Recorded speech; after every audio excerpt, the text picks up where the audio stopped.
Welcome to the Andrew D'Angelo podcast. Constant Constance. Each week, Andrew, renowned jazz saxophonist and brain cancer survivor, invites us to look at the many worlds of his guests, with conversations that cover all the arts, human resilience, a little bit of politics, and a lot of humour. You can't fail to have a fantastic time.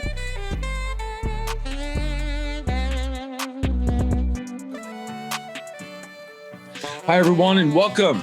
We are here today with my now friend, once student who I met. I think we decided, I don't know, you were like 13 or 14, Simen Halvorson, who's from Norway and is a very accomplished young musician and just person in general. He's a trumpet player. He's a composer. He makes records, obviously. He's a professor of music. He owns the apartment he's sitting in. I'm assuming you're in your apartment, Simen, yes? Yes. And I don't know. When I was 30, I don't know what I think I was just smoking weed and playing video games or something like that. It's cool. No, I mean, I was kind of a composer freak. Basically from age 26, I had Chris Speed, the tenor saxophonist on my show, who I've also known him since we were children. And, you know, he said, all I did was compose, that's all I did. Because we would stay up maybe all night, you know, having beer, smoking weed or whatever. And then they'd get up the next day and I'd have all these like compositions. I actually didn't remember that. He goes, yeah, we would all wake up and you had been up all night writing music. I was like, I did? He's like, yeah. And then he starts naming all of the pieces that I had been writing. Because I was just, I wasn't just writing, I guess, jazz compositions. I was writing classical music and chamber music and having these chamber concerts. So you're so multifaceted, and you know, you put this project together with me in New York, which was a huge undertaking. I mean, you know, probably, I don't know, what, $10,000 thing, whatever the numbers are. I mean, do you ever reflect on, or do you ever think about that about yourself? Like, I'm so responsible and I'm very accomplished for such a young man, or is it just, does it come to you naturally? It's a good question. I don't think I think about it that much, but I think it's it's natural to me because I really like to have control over things and yes, you do. Organize stuff. Yes, you do. So writing applications and plans and stuff, but it's not that hard to me, I think. Yeah. It's not that hard to what?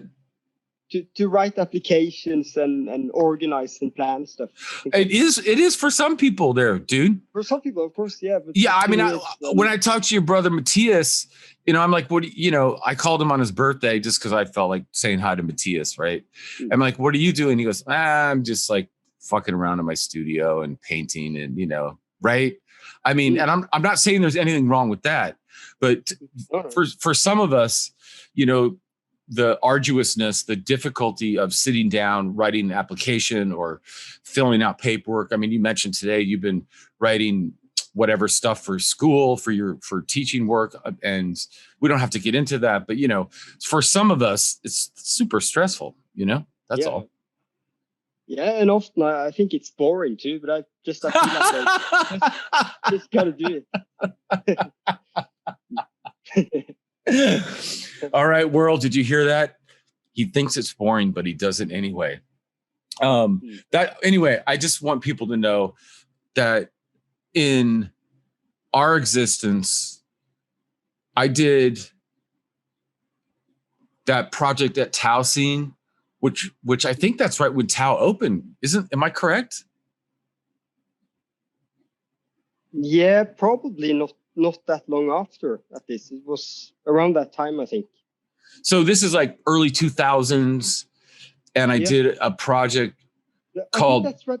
Because sorry to interrupt you, but I played that time actually on Thursday, and that was part of they have like a 20-year anniversary now. I think that's right. It was probably in the opening phase of Tou. Right. So because I was going to ask you about Niels Henrik, because I saw a post about the 20-year anniversary. And does that math work out? So like you were 13, maybe you were 12. So 20 years ago they opened, and like 2 years in, I came and did that workshop thing that was all weekend, which is where I met you. And then our fun story is we were, like, okay, play. And you were a very good young trumpetist already, trumpetist. Is that a word, trumpetist? And, for 12, 13, and you're like, what am I supposed to play? And I was like, whatever you want. And you're like, woohoo. Do you remember that? Yeah, I do. Yeah. I like to think I started your career. Come on, give me some credit, man. Yeah, I think you did in many ways. And I think that was the first time that I played more free jazz music. Because I at that time I went to music school learning classical stuff, and I also did that after. But I think that was one of my first meeting with jazz and improvisation. Can I say something? In preparation for this interview, I went back, and there's that C- documentary that Fredrik Hanna, and now a well-known Norwegian filmmaker who was also about your age at the time, something like that, put together, and he recorded you playing. And I was like, oh my God, Simen sounds the same. That is not an insult. Like, you already had your tone. You already had, okay, maybe facility, you couldn't play really high or really low, whatever. But I was like, if I had my eyes closed, you might be the person I would guess. I just thought it was cool. I was like, sounds like Simen. That's interesting, yeah. Have you seen that documentary? Well, I have. I think it's maybe a year ago since the last time I saw it. I have to check it again. That's interesting. I mean, I don't know if you agree, because I know I had a fan of mine on a concert, then maybe a couple of years ago, say, oh my God. Oh yeah, it was a friend or somebody I knew from high school. So 15, 16. He goes, oh man, you sound the same as you did back then. I was like, I got insecure. I'm like, I do?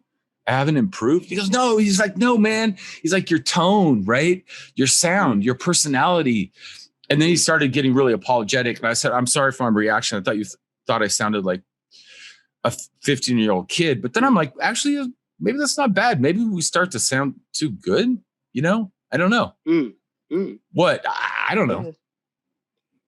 It is interesting. I think in the playing and the personality, I think that often matches. So it's not that unnatural that you have some of the same characteristics really early.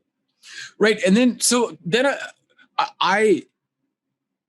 I was surprised, and I wanted to, because we had a previous conversation, I wanted to kind of redirect and give credit to your incredible accomplishments for being such a young man.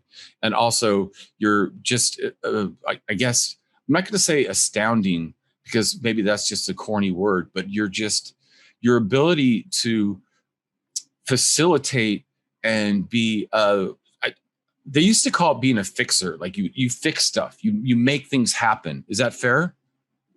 Well, thanks. Yeah. I think I get shit done.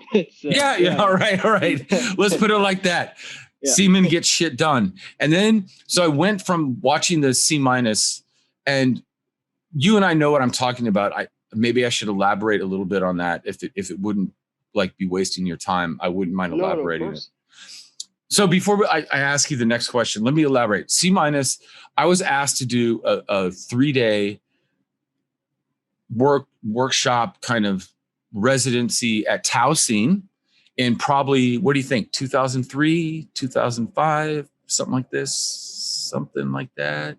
2002. Yeah, all right, whatever. All right, something like this. And they gave us the space for the whole weekend, and I was trying to name it, right? And I wanted to call it Love Art, right? That's what I wanted to call it. And then, or Love Young Art. And they said, you can't call it that because we don't use the word love like that. We only use it intimately.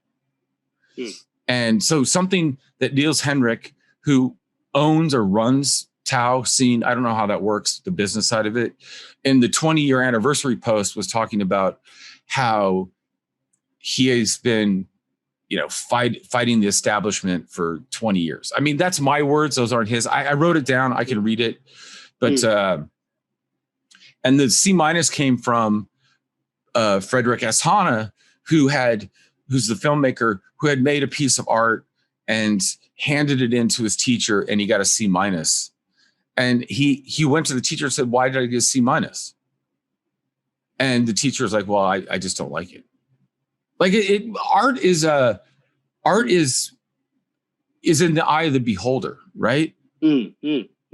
So really, that's where the name comes from. I didn't know. Wow. Yeah, Freddie. Yeah. All right, now I'm going to start just like slinging names here, but Frederick S. Hanna, who we call Freddie, had made this, and it's the T-shirt. We made a T-shirt out of his sculpture that his teacher said, right? It's not that great. I'm going to give you a C-. And I was like, perfect.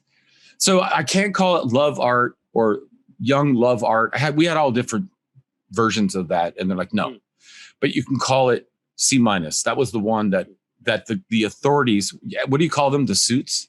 That's the one the suits approved. Anyway, so that's C-. That's where I met Simen. And there's a great photo of Simen, by the way, from that. Maybe I'll use that photo. I'll ask Lucy. But then fast forward to 2020, and there's this record called Scripted Conversations. Holy shit, Simen, you sound so beautiful, man. You sound, I mean, just that. I'm welling up. That song or piece, Topic. You know that piece, Topic? Yeah. You know what? I don't think it's called Topic.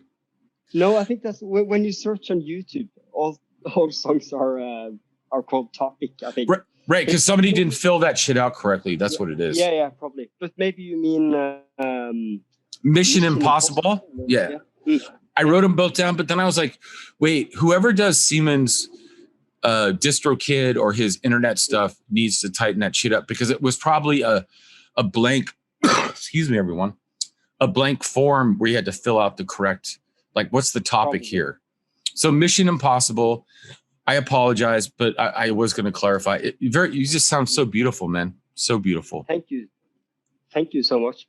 Yeah, that's my latest record. It's with my band. The band is called Simen Kill Halvorson, Scripted Conversations. And we have 2 records, one from 2016, I think. And the last one was from 2020.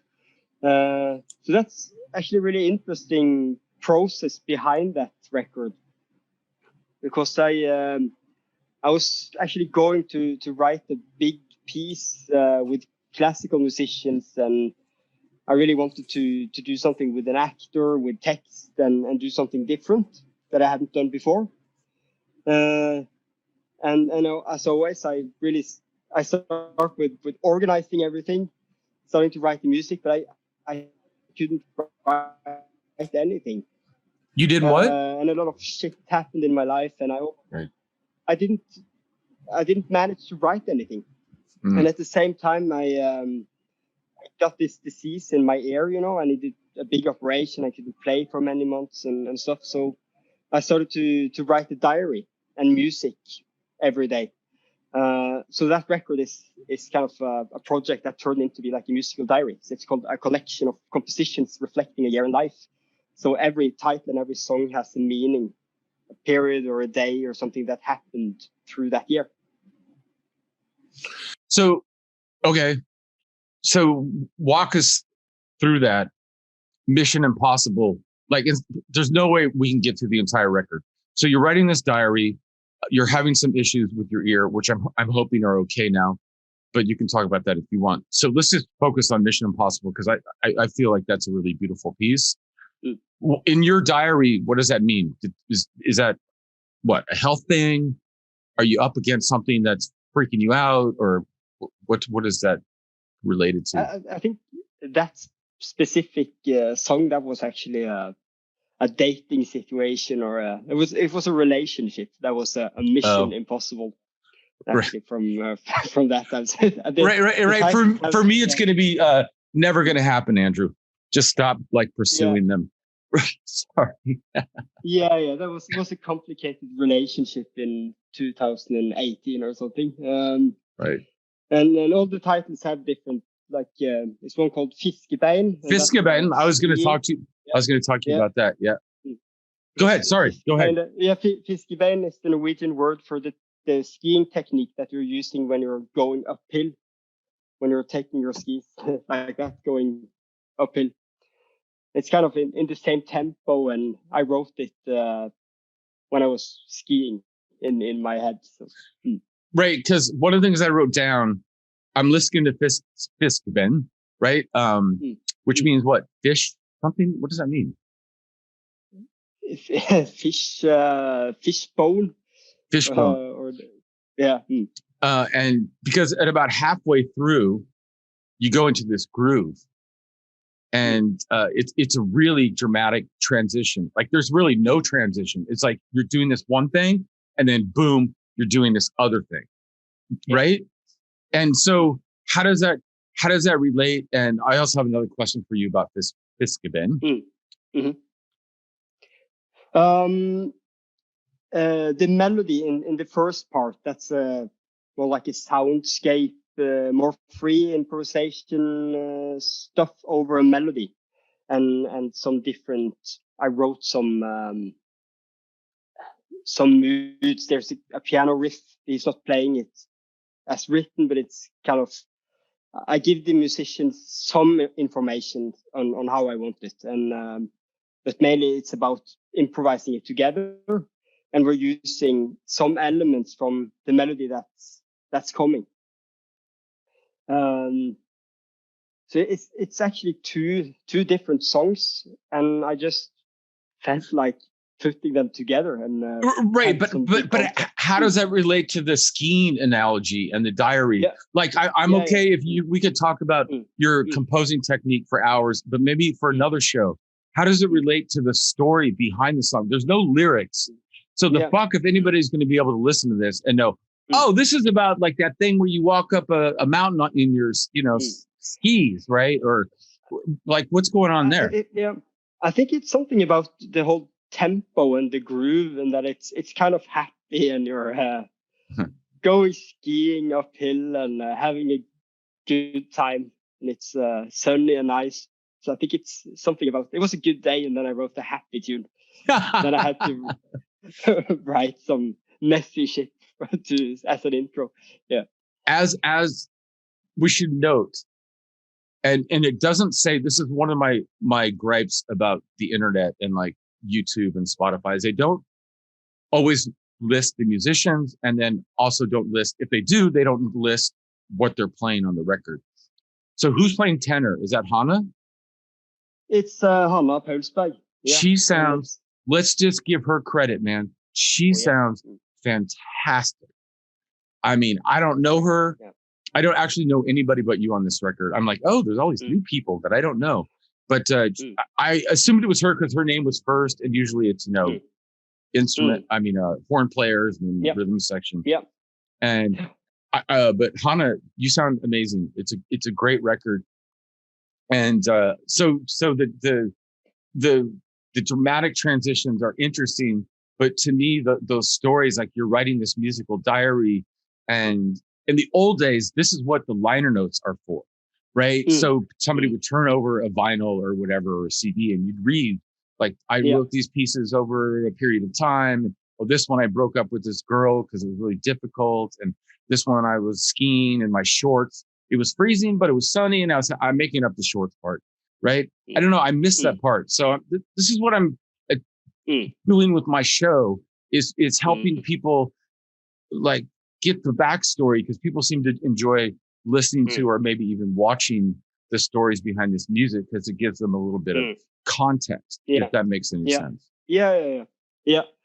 Well, to me, it was also a part of this, that it was kind of like a research project for myself, because with music, when I write music and I play music, and when I listen to music also, I get this feeling about that time or that day, but it's really hard for me to kind of transform something into music, something concrete. if you understand it. It's hard to work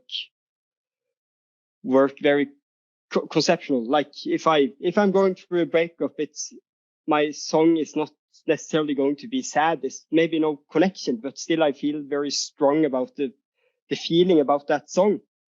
So in a way, like I feel like music is kind of a universe in itself with its own meaning. So I think that's the first record that I did where the titles actually has something to do with something. But usually I'm more about just the music, because the music is so strong in itself. Yeah, and for me, I might even say that I come from a completely opposite place where even from a young age, when I was staying up all night composing a song for a friend of mine, right? I was thinking about them. I was, meditating on them. And I wanted to write a song about, the curry and rice they made the night before. But it's not like if anybody listened to that shit, they would know that it was about, Chris Speed or, whoever, or Ben Street or anybody that I'm writing for. But I always thought or felt like I was having an intention. But at the same time, maybe you'll have my gift. And in 30 years, you'll just kind of forget like why you wrote this shit and just enjoy it. You know what I mean? Does that make any sense? Yeah. I mean, I'm kind of being funny, but it's, at this point when my friend's like, remember the song you wrote when you were 26? I'm like, no, I don't. And they're like, oh my God, I remember when you wrote that song and you handed it to me. I was like, you do? Okay. But it's, I mean, so now I can just enjoy it because I don't remember why I wrote it. Does that make any sense? Or am I? Yeah, it does. No, yeah, it does. Yeah. But I think it's interesting. Like when I listen to the music that we did together, I feel like I'm kind of back in the studio there and really connect what you're hearing to the feeling that you had in that moment. Right. So I guess my conundrum is how do we bring people into that moment when you and I are hanging out for 2 weeks or whatever it was, right?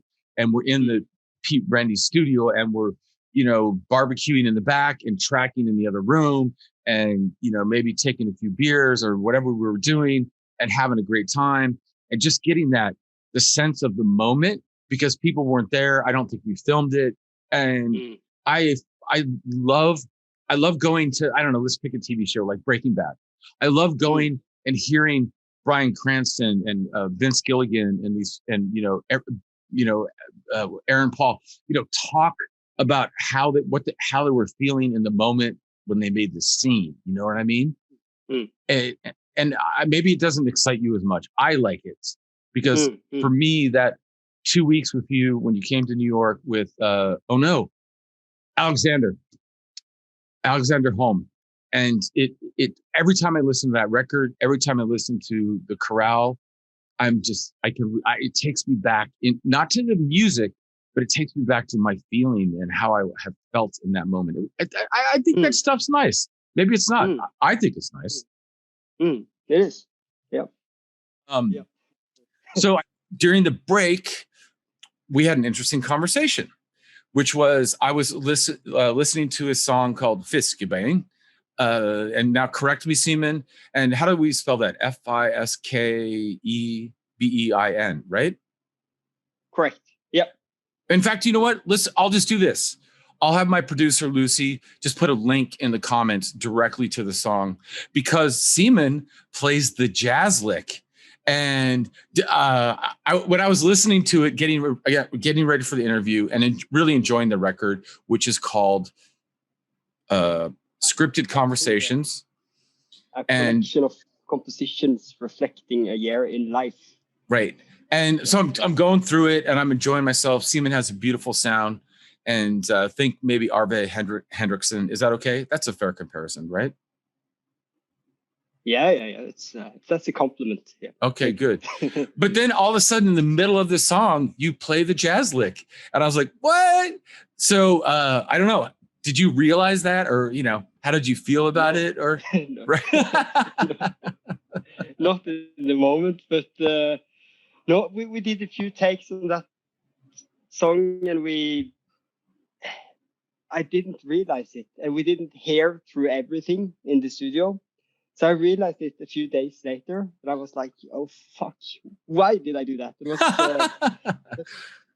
so embarrassing. Let me interpret for people. When you say hear through everything, you mean listen back to everything. Listen back to everything. Because for those who don't know, you do a take or two, or sometimes 5 takes, and then you go in the control room and you listen back to everything, and then you go do some more. So I just want to clarify, when you say you didn't hear everything, you meant listen back to everything, right? Right. Yeah. So now I just gotta own it. No shame. It's so awesome. It's so not you, because to me, you're like you do this like very lyrical, like breathy, beautiful. And I'm not saying it wasn't beautiful what you were doing, but you know, to me, you're a soundscaper. And then I mean, I was like, what? Wait, what? It's funny. And it's really loud also. Like, no, you can't not hear it. Yeah. I wonder if the engineer, like, you know, slid the fader up, like, you know what, I'm gonna make this extra loud. And probably. So everybody go and listen to Fish. What does it mean in English? Fishbone. Fishbone. But they won't find it there. But I'll have a link in the comments. But one thing I've been dying to ask you, and I've never known about you, is how does, like, you're from a small town in Norway. You're from Stavanger, right? And so, what? It's the 4th biggest town in Norway, but it's compared to the US, it's really small. All right. Do you want to give population so people have perspective, or should we leave it at that? I think we could leave it at that. I think it's about 180,000 or something. Small town. So anyway, how does a kid coming up, living in this relatively small town, how did you find the trumpet? I don't care when you started. I'm just curious, how did the trumpet find you? I mean, is it like Norwegian law that every young child has to play some musical instrument, you know, or do your parents encourage you, or how does that happen?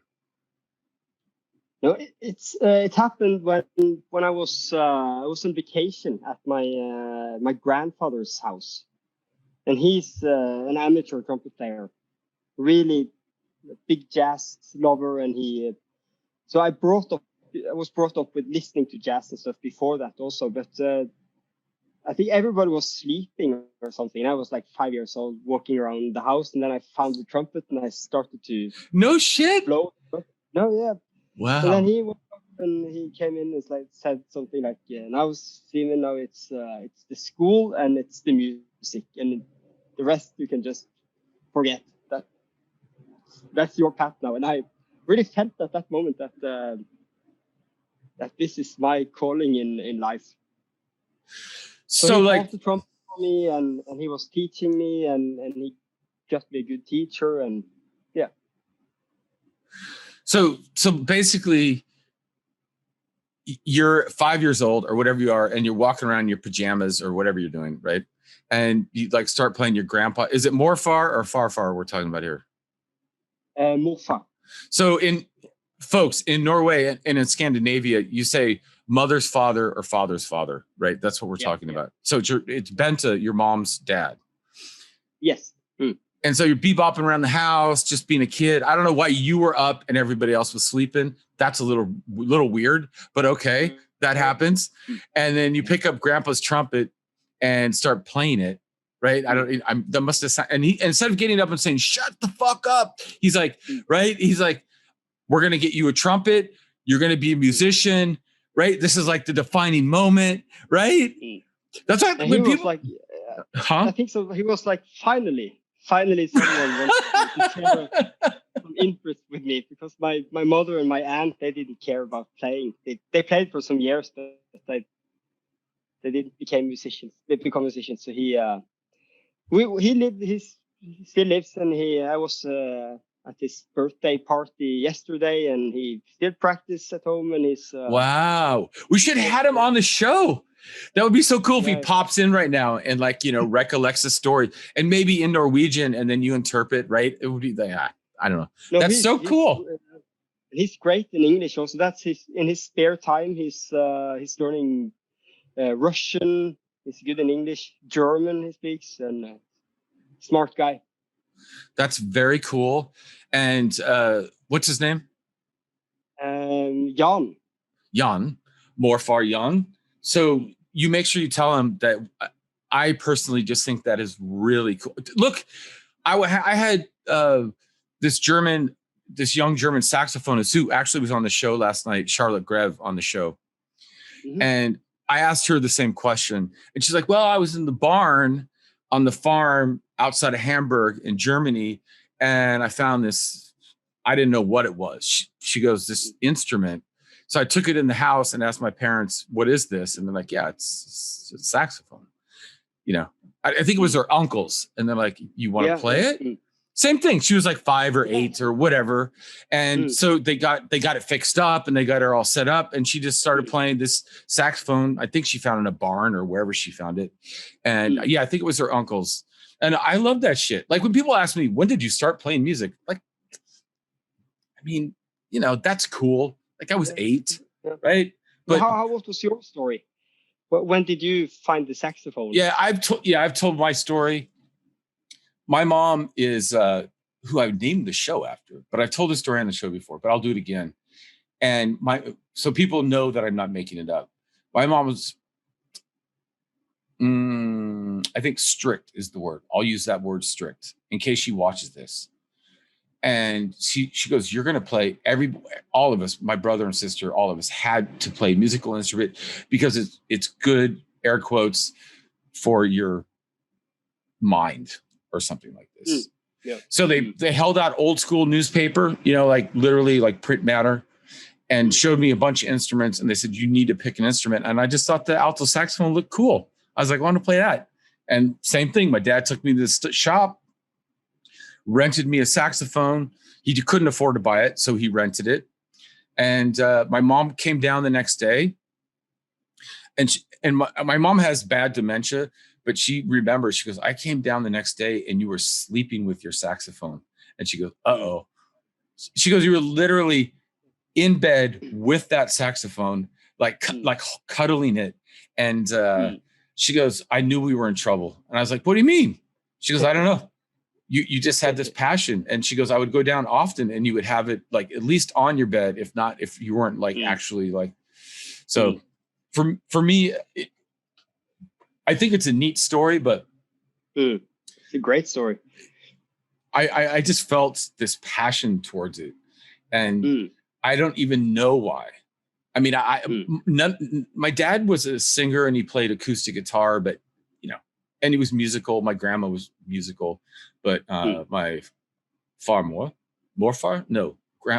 my dad's mom, Farmore, right? Farmore, yes. Farmore. But Shetel's right. I haven't spoken Norwegian in a while. And cool story, Simen. And during the break, we were also talking about Kjetil Moster, the tenor saxophonist, also Norwegian, who I've had on the show. And you said you don't know him that well. I love Kjetil's playing. I think he's got this, like, I don't know, Pharoah Sanders, maybe Albert Eiler vibe. And I don't know how he got it. And I even asked him on the show, like, where does that come from? And he's like, I don't know. Like, do you know what I mean by that? Just it's something about his energy and the way he communicates when he plays. There's just something. Maybe I'm way off. I don't know. You're looking at me like, am I way off or? No.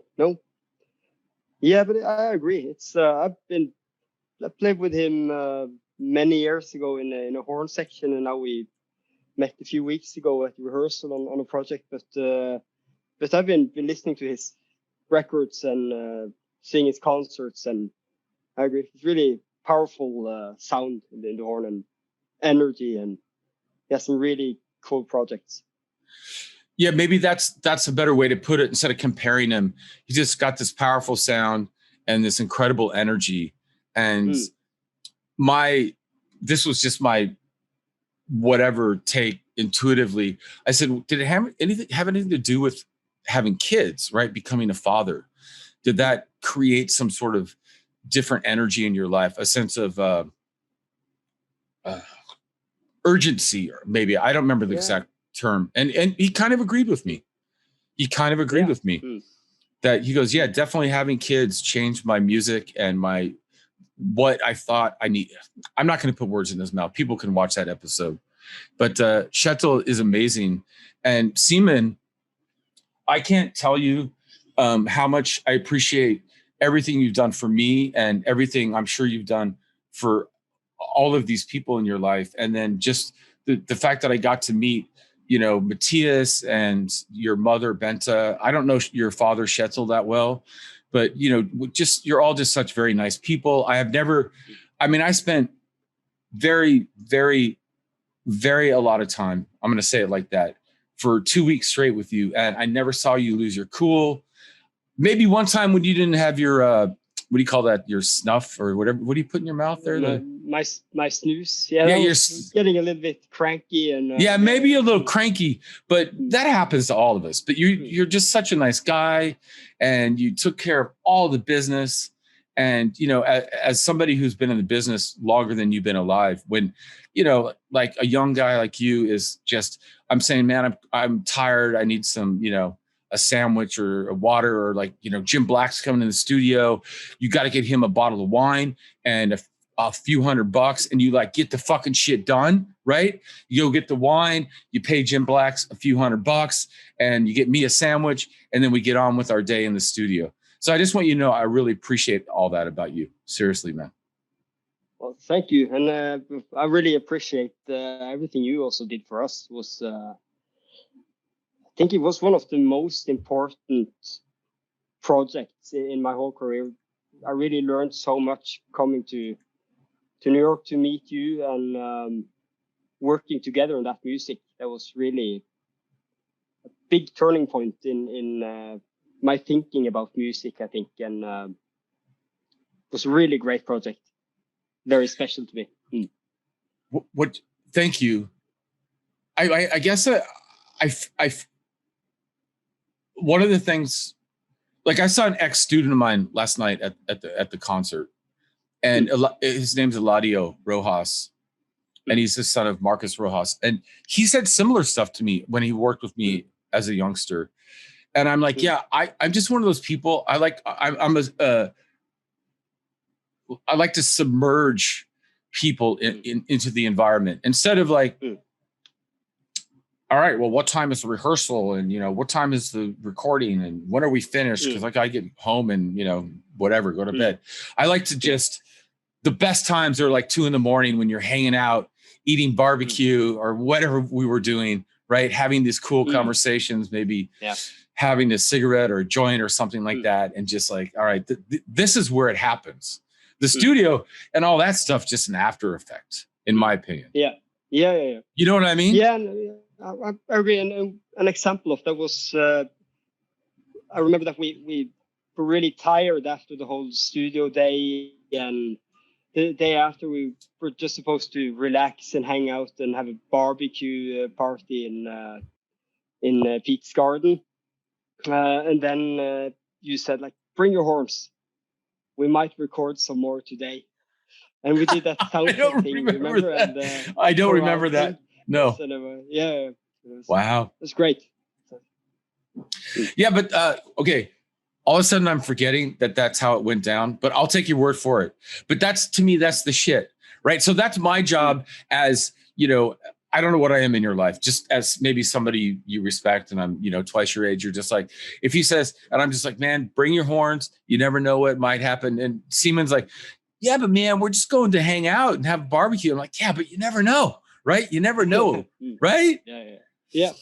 And it's funny because you're saying that whatever about this interview. I mean, we're doing a great job, folks. Simen and I. This is a second take, by the way, if anybody's like technique. And I've been really tired today because actually doing a show and hanging out all night, I got tired. But check out this great interview. So I just want to ask you about something, because you sent me this very cryptic message, and I think there's some autocorrect shit going on here. It's not bad. Yeah. It's not bad. Don't worry. So here's the message you sent me. Don't get mad. I'm not vibing you, but I did not know what the fuck you're talking about. If you want any new topics, as per this second take, right? Mm-hmm. I got a new binittil hobby, BINITITIAL. Okay, I looked up that word. It does not exist. Hobby. Right lifting, WRIGHT lifting. And I'm assuming you probably meant weightlifting and working out. Yeah. Right, because you said, and working out in general, lots to talk about. I said, yeah, first of all, what is binittil? That's probably some crazy autocorrect. No, you got to save it. You got to write a song, man. You got to write a song called binittil. Oh my God, it's so good. And I did not. I don't know what happened there. This is how I've gotten better.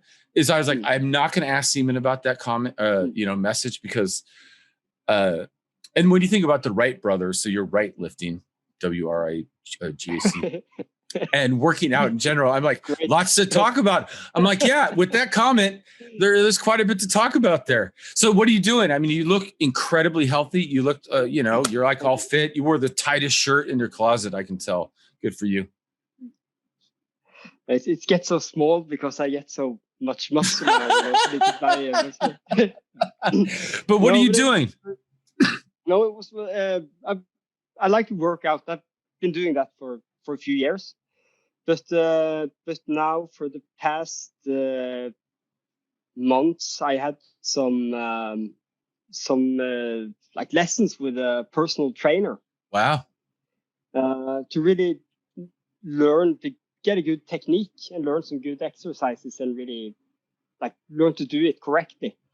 And he's really great. He's also doing podcasts and stuff. And he's been working on a program that would benefit also my playing with the posture and air and everything, the airflow. And so as a musician and a trumpet player, one benefit is, of course, it's good for your mind to work out and get out some steam, but it's also I really can feel a difference in my playing, that I feel like being in good shape, it helps my playing in a good way. Can I interrupt you and a little confessional for me? So I was really nervous about last night I played a solo concert. Okay. Solo gigs. Yeah. And with that music that you did with my nephew, Max, do you remember playing on that track? Yeah.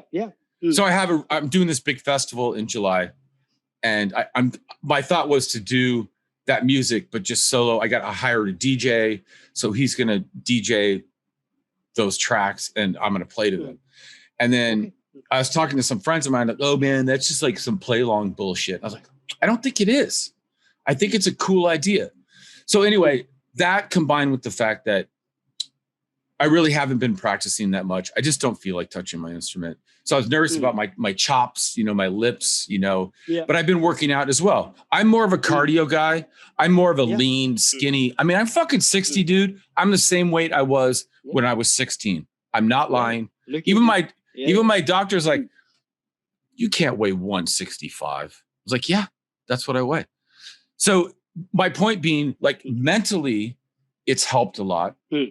And also when I did the show last night, even though I was unpracticed, right? Everybody was like, holy shit, man, what have you been doing? I was like, I just been working out. I don't feel like practicing. I just don't feel like it. And so but I made this concert and my body felt great.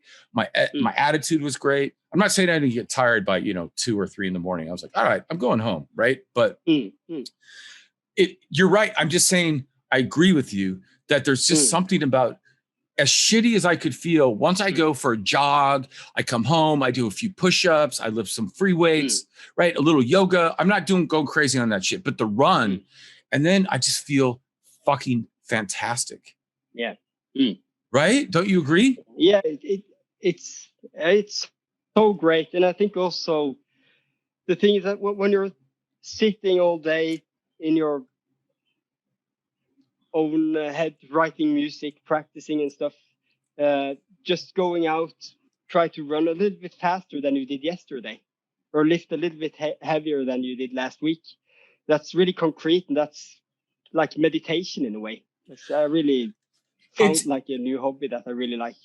And it's one of those things. It is a meditation. And when I went today, so I have this kind of route that I do. It's about 3 miles. So what is that in kilometers? Like 18 kilometers? No, 6 kilometers. I can't remember the translation. Yeah, whatever. People can do the math. We can check. Maybe we can get a graphic there. Yeah. Okay. And but I mean, I ran really hard and fast today because I was kind of preparing for your interview. And I had some other stuff, other just paperwork stuff I had to deal with. And I ran really hard, really fast. I needed to get back by 1 p.m., my time. And I came home. I was fine. And I just felt great. Yeah, I was sweaty and stuff, but it wasn't like that. Those times, maybe you can relate where you've been, composing or writing for like 3 days straight. And then you don't even realize you haven't moved, you haven't left the house or whatever. And then all of a sudden you're like, oh, fuck. I haven't, done anything but like, however people compose. I do it on my laptop at this point, but, like you're writing or it's just like, okay. So I was like, I'm going to fucking hit the road today. And I did it and it feels great. And, different strokes for different folks. Like some people are weightlifters. So I'm more of a cardio guy. Right. And it's just, but there's just something about that energy. Like I know people hate hearing, what, I worked out today for an hour and a half and blah, blah. Like, I don't really want to fucking hear about that shit. Right. And like my brother, he does CrossFit. My brother likes lifting up tires and rocks and, carrying shit around like, but I'm all, it is a meditation. That was a long way around the horn to say it is a meditation. Okay. And it's about finding the things that you like to do. It's like running might not be for everyone, and weightlifting is not for everyone. So it's find your hobby. Yeah. Find your joy, man. Find your joy. All right. So I can't ask Simen to explain this word bindentilio to me. I think that was it's like 4 comments back or 4 messages back on Messenger. Yeah, I saw it. I think I've been just walking drinking. And were you typing, drinking? No, come on. Drinking, walking, and typing at the same time. So I really don't know, but it's funny. All right, good. It's great. All right, Simen, thank you for being here. Again, you look amazing. I know it's like 11 at night there and you have to work tomorrow, but hey, say hey to your family. Hit Matthias in the arm and tell him to get his fucking shit together, all right? I will. I'm going to Oslo next week to say hi. Hit him in the arm. Yeah, okay. All right. All right, brother. Love you. Have a great night. I'll talk to you later, okay, man? Talk to you soon. All right, Simen. Peace. Bye. Bye. Thank you for listening to this episode of Constant Constance. Tune in every week for new conversations. And if you want even more, check out Andrew's Patreon for more exclusive content and additional conversations. Hosted and produced by Andrew D'Angelo. Edited and mixed by Lucy Little. Original music by Andrew D'Angelo and Maximilian Moore D'Angelo. Intro is Henrietta Weeks. Thanks so much. See you next time. You fucking rocked it. Like she doesn't know she says podcast, right? Like she doesn't even